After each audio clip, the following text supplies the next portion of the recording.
Hi, this is Roger Green, host of the Surfing the NASH Tsunami podcast. We are offering 3 conversations this week, all focusing on the Journal of Hepatology paper titled Prospective Evaluation of the Prevalence of Non-Alcoholic Fatty Liver Disease and Steatohepatitis in a Large Middle-Aged U.S. Cohort. In this conversation, the surfers take a deeper dive into study findings, identifying subgroups with as high as a 70% study prevalence of NAFLD and a 30+% prevalence of NASH. With a sample of 664 patients, this is the largest prospective histological study of patients with known lone liver disease existing today. The subgroup members discussed in this conversation point to acute unaddressed needs that already are having a profound effect on population health. So, prepare to have your eyes open and your mind stretched. Sit back, listen, enjoy, learn, and when you're done, join the dialogue on our LinkedIn and Facebook discussion groups.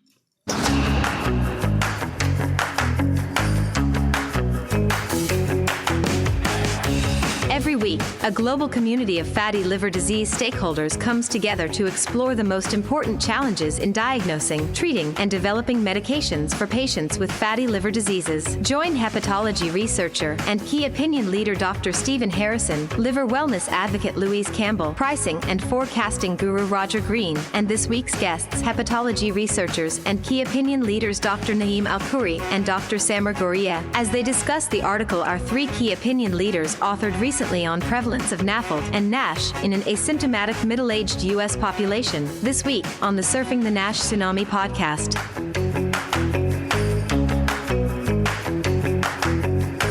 Now, I have to caveat this a minute. So I went back and pulled up the paper we published in 2011. Chris Williams was a fellow of mine at the time. He was the first author on that paper. The prevalence in that cohort, there were 328 patients, and that study was done from January 2007 to March 2010. 328 patients enrolled. The prevalence of NASH, again by biopsy, at that point was 12.2%. The prevalence of F2 to F3 disease was 2.7%. Fast forward now, 8 to 10 years to the current study we're talking about today, NASH prevalence 14%. So it's gone from 12.2 to 14. Same population of patients, exactly the same. I mean, same center, same colon cancer screening group. But maybe the more alarming feature is the rise in the moderate to advanced fibrotic patient group. So those with F2 or F3, 2.7% in the first paper, 5.8, 5.9% in the second paper. So a huge increase in those patients diagnosed with underlying F2 or F3 disease. So yeah, a little bit of an increase in overall prevalence, but more of a disparate increase, if you will, in those with NASH and what I call at-risk NASH, those with NASH with at least F2 disease. That's a striking finding. The other thing I would say that's interesting from the trial is we had 130 African Americans in the study. So I would challenge somebody to go look in the literature on the prevalence and severity of NASH amongst African Americans. You won't find a cohort with 130 African Americans, at least to my knowledge, that's been published. And then add in the fact that it was prospective. And what we found there is what has been previously noted. So it's really just a foot stomp of what's been presented before, but with prospectively obtained data in a decent sized number of patients. And the prevalence of NASH is 5%. That's just exceedingly low relative to Hispanics, Caucasians, and Asians. So, there were some good data points gleaned from that population as well. So, Roger, Louise, what do you guys think? I thought it was an excellent study, and I thought some of the figures are actually really quite impressive there. Particularly, you've all commented on the fact that there were no cirrhotic patients found. So I think the opportunity for me to turn around and look at their health now going forward as to what did you put in to try and help these guys not become cirrhotic? Was there more dietetics? Was there more information? Was it used as an ongoing step to look after their liver health to prevent? Because that's a good cohort. It's a very good size. And if you can prevent all of those people becoming cirrhotic, that's, for me, is the wellness aspect. Somebody gets an opportunity to turn that round. Did that get done afterwards, or were they sent back to their primary care physicians? Obviously, the results were communicated with the patient, and those that had at-risk NASH were counseled on lifestyle modification and then also the consideration to participate in clinical trials. And then those that had less disease severity were, again, counseled on lifestyle modification. As far as follow-up, there was no specific protocol extension to follow these people prospectively. Having said that, there was a sister study done in these patients where those patients that went to liver biopsy also also went on to have coronary calcium CT scans done, as well as full echocardiograms, and I believe there is a cohort of those patients that are being followed prospectively. In addition, we are in the middle of going back and trying to get a protocol in place to evaluate the electronic medical record of the 664 patients that underwent MRIs to see, over time if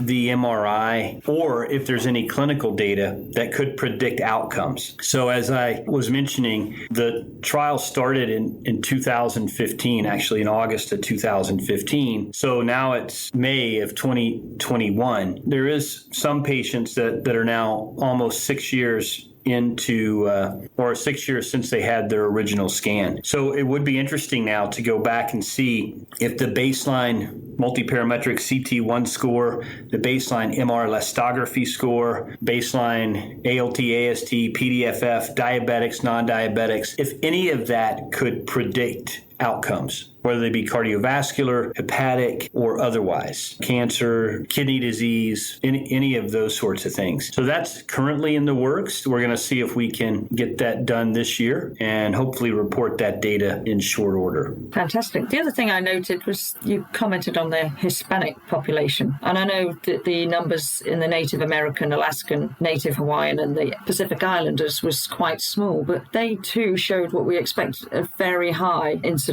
I think it was 25 and 22%. And obviously I follow Aboriginal health and South Pacific Islanders from my Australian side a little bit. And it is a worrying level of liver disease or potential, even with small numbers. And where that takes us in places like some of these islands and Native Americans and Alaskans into managing and screening those populations. So, Louise, you've educated me over time to take a look at American Hispanic numbers as kind of a marker for what those numbers might be. Not that the populations are identical, but they have similar traits. So I wasn't surprised when I saw those numbers for that portion of the cohort. It makes complete sense that no matter where in the world you go, if you've got populations at certain levels of economic status who eat certain kinds of diets, they're likely to have repeater problems unless there's something really unique in the gene pool. So I thought of you immediately and looked at that, and then I said, well, gee, that is kind of what I would have expected. You got it, Roger. I totally agree. In addition to cultural and dietary differences between different subgroups, the genetic differences have been well studied in these different ethnic and racial groups. So Hispanics are known to have higher prevalence of the risk variant of the most powerful genetic influencer in NAFLD and liver disease, the gene PNPLA3. So Hispanics have the highest frequency of the risk variant. And African Americans actually have the lowest prevalence of that variant, whereas Asians and whites have frequency of that risk variant in the middle. So our data support what we already know about the frequency distribution of the risk variant for the PNPLA3. Another important finding of the study, I thought, was that the majority of patients, 74% of the patients, actually had normal ALT.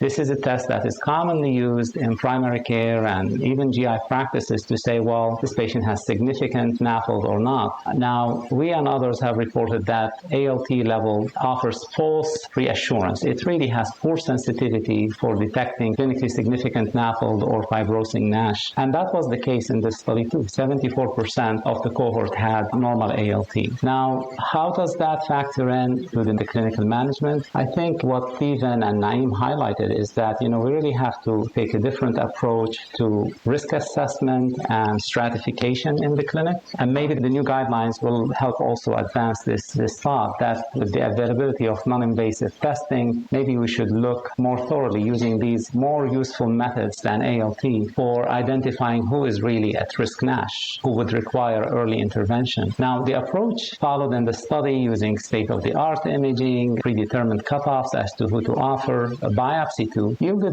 another important finding. Now, when you find NASH in these patients, the vast majority, 80 to 85%, actually have what we call NAFLD activity score of 4 or more. These are the patients that that you actually prioritize for treatment to prevent progression of NASH. So that was another important finding, that when you follow up on this protocol, you biopsy patients at risk, you find high prevalence NASH. It is the NASH that requires intervention. And this is a prime time for that, because there is a whole slew of activity in the field to find therapeutic agents that would hold or improve NASH. When you did the study with the excluded groups, which are the usual suspects, alcohol, those on methotrexate and any of the medication, did you consider to include them all and then subcategorize them in the groups? Because the real world population may well be on methotrexate and tamoxifen. They may well drink more than 21 units. So by selecting purely the NAFLD, and I completely understand why you guys did that, but actually looking at a real world population and bringing it down to the pure NAFLD population, because I can just imagine how many were in that population of methotrexate guys who would have had significant liver fat and maybe more significant fibrosis to have that opportunity to learn. Yeah, we thought about that early on when we were designing the trial. But I think at the end of the day, we wanted to keep it as pure as we could relative to new diagnoses of NASH, to really get at the true prevalence of this disease in our patient population. And also, we were a little bit resource constrained, Louise, as far as coordinator support and resources to do the trial. While it is a tertiary care center where tons of research is being conducted, the primary mission of Brooke Army Medical Center is to take care of our wounded warriors and our retiree population. And so the MRI scanners, for instance, are there for clinical care.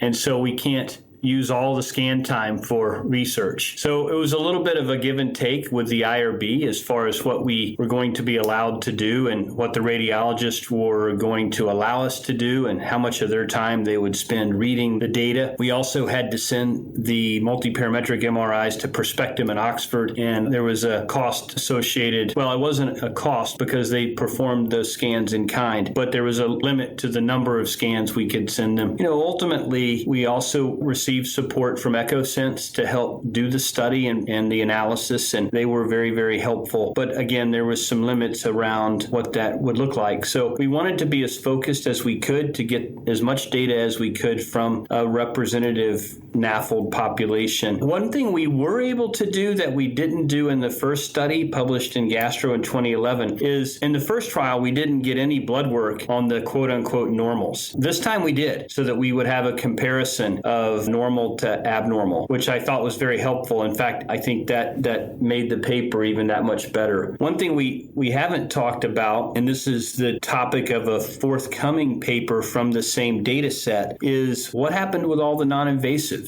the multiparametric MRI, the CT1, the FibroScan, the CAP. How did all that correlate with histopathology, with fibrosis? And we didn't have enough space to write about all that in this initial publication, but I can tell you that's a publication that we're anxious to get out, and it'll be a companion paper to this one. And one point I want to make also is the fact that we diagnosed NAFLD in 244 patients based on the MRI-PDFF being more than 5%, but not every patient agreed to a liver biopsy. So we only had biopsies in 192, 52 patients declined, and the same rate of NASH that we're diagnosing in patients with NAFLD, I think the overall prevalence of NASH in the population would have been higher had we had biopsies on everyone. So we diagnosed NASH only in patients that agreed to the biopsy. I think we would be probably more like in the 17-18% range had we biopsied every patient in the study. So I think this is very alarming, and you're seeing rates of NASH maybe 3 times higher than previously reported.